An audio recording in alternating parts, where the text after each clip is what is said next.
புள்ளிமானு பெண்ணானதா, கெண்ட மீனு கண்ணானதா,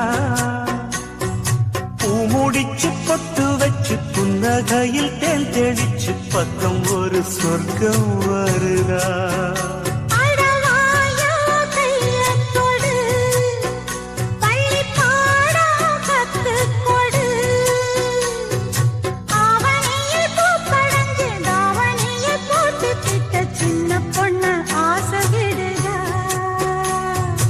ஆவாரம் பூவாட விடுவேனா, ஒரு அச்சாரம் வைக்காம இருப்பே.